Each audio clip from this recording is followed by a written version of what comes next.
tout à l'heure Pape Malick va yaa ngi toog fii maa ngi lay interpellé tey le 31 décembre. du ko Cour des comptes génnee ba certifier les chiffres na nga fexe ba bu ñu la invité nga làqatu. Moi je pense que Amadou dafa xamul état lu muy fonctionner avant may expliquer d'abord soo waxee ay haute autorité dafa am lu tudd STMT stratégie dette moyen terme am lu tudd CNDP comité national de dette publique yooyu ay kuréel la ak ay bànqaas yu fi nekk yoo xam ne ñooy xool bor yi fan nga koy orienté ak noo koy orienté pour votre information peut-être xamoo ko état waaw non xaaral rek parce que quand on parle oui on va créer un comité supra oui qui va venir waaw mais il faut me laisser parler waaw il faut me laisser parler ok mais Amadou bu ngay wax man je prends l'engagement au moins il y a un engagement que je prends mooy que man sooy wax du ma la dëgg et moi je propose de jël engagement non sooy wax non du ma la tontu du ma la arrêté voilà du ma la arrêté du ma la tontu peut-être parce que du ma la déglu sax peut-être moo tax donc prends aussi cet engagement là dama lay wax d'abord yooyu ngay wax ça existe dans ce pays yéen da ngeen di soog a ñëw yaakaar ne comme ni la ko Tafsir waxee da ngeen ñëw rek Sénégal tey la commencé loolu am na ay fonctionnaires yu honnêtes ay agents ak ay kuréel yoo xam ne sax c'est des kuréel supranational muy BCEAO dañ ci bokk. Tu m'as posé la question de savoir quelle sera ma réaction quand la Cour des comptes va dire effectivement ils ont certifié, effectivement ils ont vu qu'il y a du faux.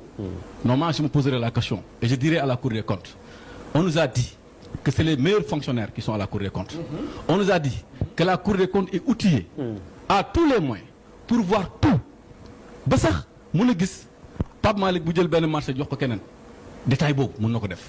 Où était la Cour des comptes quand les choses se passaient comme ça? Et quelle est aujourd'hui la crédibilité de la Cour des comptes? Voilà les questions que je vais me poser aujourd'hui. Non, bah laisse-moi parler. La question, mais laisse-moi parler. Voilà, les magistrats là, je vais leur poser cette question. Loolu nga may laaj loolu laay wax. Beneen bi je vais leur dire la Cour suprême et je le dis encore, je l'ai dit une fois sur Facebook et tu as dit que c'était pas vrai et je le dis encore. La Cour des suprêmes a effectivement, et je le dis ici devant tout le monde, la Cour suprême a un rôle important à jouer dans le cadre de l'endettement extérieur. Je le dis su la neexee. ñi ñuy suivre xam nañ li may wax. Cour des suprêmes. Mais comment dafay certifier. Voilà, très bien, merci beaucoup. La Cour suprême certifie. Da ngay ñëw nga ne da nga bëgg lekk à l'extérieur. ñu xool par rapport à la loi des finances ce qui a été autorisé. Cour suprême xool ndax c'est en cohérence mu am acte administratif bu muy jël dans ce sens. Je poserai la question à la Cour des comptes pour le dire. Où était la Cour suprême? Non, à la Cour des comptes parce qu'il m'a dit qu'est-ce que la Cour des comptes. Je vais le dire où était la Cour suprême quand il a fallu poser ces actes-là. Et enfin, je vais demander à la Cour des comptes où était la BCEAO. Je dis encore une fois, la BCEAO retrace toutes les opérations financières entre le Sénégal et le reste du monde. Képp ku leb à l'extérieur ba yow sax soo fekkee da nga envoyé Western Union muy génn wala muy dugg Sénégal BCEAO aujourd'hui est outillée pour te dire la BCEAO ne fournit pas les statistiques sur la dette publique, elle fournit la statistique sur la balance des paiements et une bonne partie de la balance des paiements dañ fay fekk toutes les dettes qui ont été reçues et les dettes qui ont été et les remboursements de solidarité qui a été payé. Non, laisse-moi parler Amadou, laisse-moi parler s'il te plaît. Non, parce que tu vas poser des questions, il faut quand même par aimabilité au moins par rapport au Nidou Nabaye. Je pose la question à savoir où était la BCEAO. Il suffit de voir la balance de paiement qui retrace l'ensemble des opérations financières pour retracer ce qui a été emprunté et ce qui a été payé. J'ai vu dans un de leur communiqué keroog bu ma jabal waxee ne oui il y a un problème parce que dem nañu am marché extérieur et ils n'ont rien obtenu. J'ai vu un communiqué du ministre des Finances que vous pouvez publier. Mën naa leen ko wan il dit c'est paragraphe 3 ou 4 ce processus-là a été fait sous la supervision de la Banque centrale. Parce qu'effectivement, quand il faut payer, soit fait, la dette extérieure, tu vas payer avec des devises. BCEAO ne te laissera pas. Dans cette affaire d'endettement-là, la BCEAO n'est pas un comptable de fait. Où tu viens, le Sénégal déclare qu'il a 70%, la Côte d'Ivoire déclare qu'il a 80%, la Guinée déclare qu'il a 40%. Vous contre... Non. La BCEAO fait un état de rapprochement. Ce que vous avez 70% là, est-ce que réellement le double a gagné dans beaucoup? Je poserai alors la question à la Cour des comptes. Fait qu'elle a certifié quelle a été la place et le rôle de la BCEAO. Et aujourd'hui, je profite encore une fois pour poser cette question-là à Minilo, qui est aujourd'hui secrétaire général du gouvernement et qui était au niveau de la BCEAO. Est-ce qu'il est possible, dans ce pays, mais c'est toute la stratégie de la BCEAO, la stratégie de Yama qui risquerait d'être remise en cause.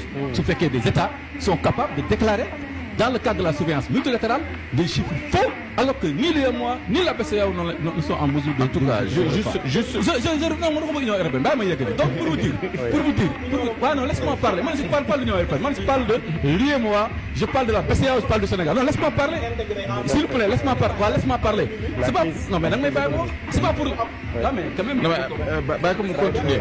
il faut souffrir en m'écoutant ça parce que je sais ce que je dis maintenant je vous dis honnêtement ce n'est pas possible et je le dis encore je ne pense pas que dans ce pays-là où on est sous surveillance multilatérale, la preuve, toutes les personnes qui nous disent oui cette idée de monnaie nationale n'est pas pertinente parce que au moins la bonne nouvelle avec les monnaies communautaires c'est la xam nga dañuy wax souvent naan oui monnaie nationale mais ñi nga xam ne dañuy défendre la thèse de la monnaie communautaire mooy que moom moo BCEAO aujourd'hui il serait à l'aise si on avait dit que la BCEAO ki fa nekkoon gouverneur c'est un militant de la paix mais la BCEAO là mais c'est pas un militant de la paix qui est là-bas c'est même pas un Sénégalais qui est là-bas je ne pense pas que ñoom am nañu ñàkk fayda toog Sénégal ñëw rek ne leen sama def 70% la ñu comptabiliser ko Côte d'Ivoire ñëw ne leen 40% la parce que attention pourquoi la BCEAO s'intéresse à la dette extérieure parce que sooy fay tu vas payer avec des devises les devises c'est pas l'argent du Sénégal c'est l'argent de la Côte d'Ivoire avec cacao c'est l'argent du Bénin avec le coton c'est l'argent du Mali c'est l'argent de tout le monde de toute la communauté en tout cas une partie de la dette qui n'est pas libellée je parle d'extérieur parce que ñoom ils ont dit et ils l'ont dit